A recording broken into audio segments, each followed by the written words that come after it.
कोल्हापुर में धाराशिव जाने वाली सीनियर कॉलेज के छात्रों की बस जंगल के रास्ते से गुजर रही थी। ट्रिप खत्म करके वे वापस धाराशिव आ रहे थे। दिन भर मौज मस्ती करने की वजह से सभी छात्र थक कर सो गए थे।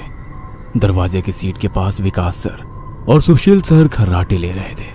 बस ड्राइवर विजय मामा भी नींद में बस चला रहे थे। उनके बगल वाली सीट पर प्यून पांडु मामा बैठे हुए थे कि तभी बस के सामने जंगली सुअरों का झुंड आया। विजय मामा ने बस जंगल में रोक दी। कुछ देर में जब रास्ता खाली हुआ तो बस फिर से चलने लगी। कुछ ही देर में विकास सर के पीछे ही दूसरी सीट पर बैठा श्याम नींद से जाग गया। श्याम की उम्र 21 साल थी। पढ़ाई में बहुत तेज था, लेकिन हमेशा अकेला रहने वाला। ना किसी से बनती थी, ना ही उसका कोई दोस्त था। वह दूसरी सीट पर अकेला बैठा हुआ था। सर, टॉयलेट जाना है। सर ने आधी आंखें खोलकर खिड़की से बाहर देखा। बस अभी भी जंगल में ही थी। थोड़ी देर बैठ जाओ, जब जंगल खत्म होगा तब मुझे उठा दो, मैं बस रोक दूंगा। वे बोले और फिर आंखें बंद कर सो गए। श्याम बस की खिड़की से बाहर देखने लगा और जंगल खत्म होने का इंतजार करने लगा। कुछ ही देर में जंगल खत्म हुआ और बस वीरान जगह पर आ गई। उसने विकास सर को जगा दिया और उन्होंने ड्राइवर से बस को रोकने के लिए कहा। जैसे ही बस रुकी, विकास सर बोले, किसी को टॉयलेट होना है तो अभी उतर जाओ, वरना बस सीधे धाराशिव जाकर ही रुकेगी। आवाज सुनकर पिछली सीट पर बैठा श्रीकांत नींद से जाग गया। विकास सर टॉर्च लेकर पहले बस से बाहर उतर गए। उनके पीछे पीछे श्याम और श्रीकांत भी उतरे और वो दोनों अलग अलग झाड़ी के पीछे टॉयलेट करने गए। श्याम टॉयलेट करके वापस आया, लेकिन श्रीकांत अभी भी नहीं आया था कि तभी श्रीकांत जोर से चिल्लाया। उसकी आवाज सुनकर विकास सर और श्याम उसकी ओर भागे, लेकिन तभी श्रीकांत झाड़ी से बाहर आया। क्या हुआ, क्यों चिल्लाए थे? कुछ नहीं सर, चप्पल से होकर कांटा पैर में चुभा। उसकी आवाज सुनकर ड्राइवर और प्यून भी नीचे उतरे थे। वह सब बस में वापस चढ़ने ही वाले थे कि तभी एक बाइक बस के सामने आकर रुक गई। अरे भाई साहब, यहाँ के नहीं हो क्या आप? क्या आपको पता नहीं कि इस रास्ते पर लोगों को हमेशा चकवा लगता है? बाइक चलाने वाला बोला। चकवा नाम सुनकर विकास सर बोले, हाँ पता है, हम बस निकल ही रहे हैं। और वो सब बस में बैठ गए। सर, वो आदमी किस चकवे के बारे में बात कर रहा था? प्यून ने अगली सीट से ही मुड़कर विकास सर से पूछा। हिंदी में चकवा मतलब छलावा, छलावा मतलब भूत। कहते हैं जो लोग रात में सफर करते हुए मरते हैं उनकी आत्मा छलावा बन जाती है। छलावा रात को सफर करते हुए यात्रियों को पकड़ लेता है और उन्हें अपने गंतव्य स्थल तक पहुंचने ही नहीं देता। वो बस उन्हें उसी जगह पर घुमाते रहता है। कितना भी भाग लो या फिर गाड़ी तेज भगाओ, आप उसी जगह पर आ पहुंच जाओगे जहां आपको छलावा ने पकड़ लिया था।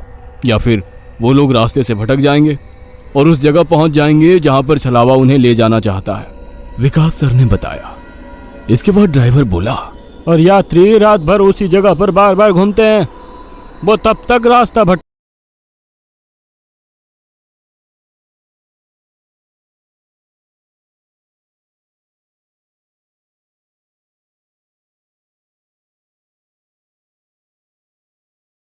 हैं, क्योंकि उन पर हावी होना बहुत आसान होता है ना। फिर तो छलावा बहुत ही खतरनाक है। प्यून घबराते हुए बोला।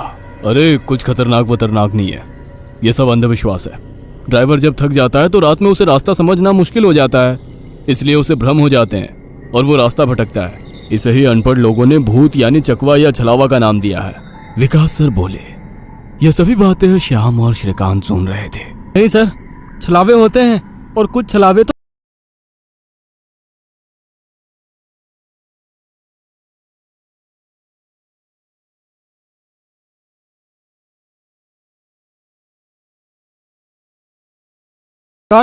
और डर ही उनकी ताकत होती है। शिकारियों की तरह ही वे यात्रियों को डराते हैं, भगाते हैं और उनकी जान लेकर उनका शिकार करते हैं। हमें बस इतना पता चलता है कि कार एक्सीडेंट में उनकी मौत हो गई है, लेकिन मौत का कारण छलावा ही होता है सर। श्याम ने डरावनी आवाज में कहा। सर, इस का कुछ मत सुनो, इसकी बुआ राइटर है, उन्हीं से सुनी होंगी ये बातें। और राइटर लोगों का तो काम ही होता है बातें बनाना, उसी से तो उनका घर चलता है। पिछली सीट पर बैठे श्रीकांत ने कहा। श्रीकांत, चुप हो जाओ और सो जाओ, उन्होंने डांटते हुए कहा। और उसके बाद सभी लोगों ने आंखें बंद कर ली और सो गए। कुछ समय बीता। श्याम अभी भी जाग रहा था और खिड़की से बाहर देख रहा था। बस किसी जंगल के बीचों बीच से गुजर रही थी। कि तभी उसने देखा कि रास्ते के किनारे एक बंद पड़ी चाय की टपरी है। लेकिन ये चाय की टपरी तो मैंने पीछे भी पहले वाले जंगल में देखी थी। वह मन ही मन बोला और खिड़की के बाहर देखने लगा। तब उसे पता चला कि वो तो वही जंगल है जो वीरान जगह से पहले आया था। वह भागते हुए ड्राइवर के पास गया।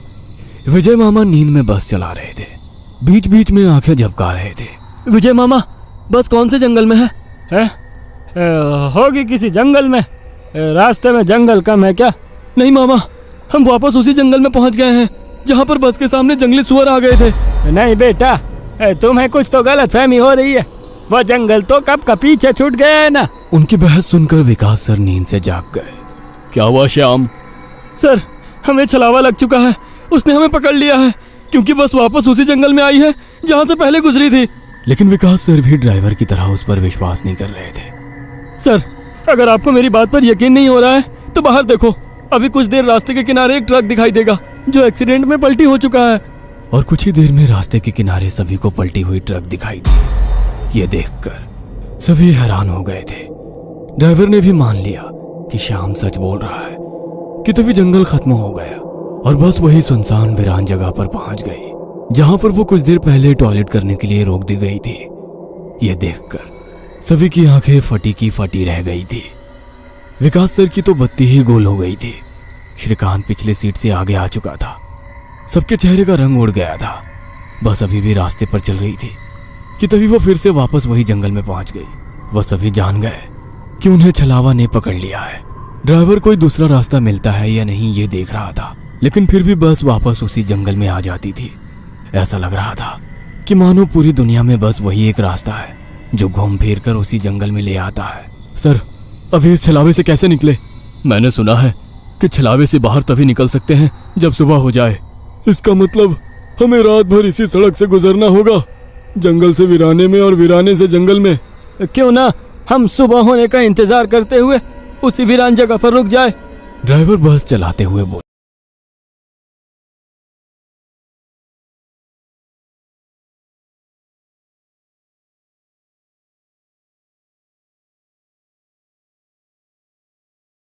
लेकिन वो अभी के लिए नहीं है। और वैसे भी अगर जिस छलावे ने हमें पकड़ा है, अगर वो कमजोर हुआ तो उसकी शक्तियां कुछ ही देर में कमजोर हो जाएंगी और हम छलावे से छूट जाएंगे। फिर वो छलावा हमें नहीं पकड़ सकता। इन सभी की बातें सुनकर सोए हुए सुशील सर जाग गए। अरे क्या हुआ? आ गया क्या मेरा बोरगांव? सुशील सर उबासी लेते हुए बोले। तभी सभी ने उन्हें घटी हुई घटना बता दी। यह सुनकर सुशील सर के तो मानो होश ही उड़ गए। लेकिन तभी ड्राइवर जोर से चिल्लाया, सर, आगे एक गांव आया है। यह सुनकर सभी लोग ड्राइवर की तरफ भागे। तब उन्हें रास्ते के किनारे एक बोर्ड दिखाई दिया जिस पर लिखा था, बोरगांव में आपका स्वागत है। यह देख सुशील सर जोर से चिल्लाए, ये तो मेरा गांव है, लेकिन हम यहाँ इतने जल्दी कैसे पहुंचे? हमें तो कोल्हापुर से निकले मुश्किल से 2 घंटे हो गए हैं और मेरा गांव कोल्हापुर से 6-7 घंटे की दूरी पर है।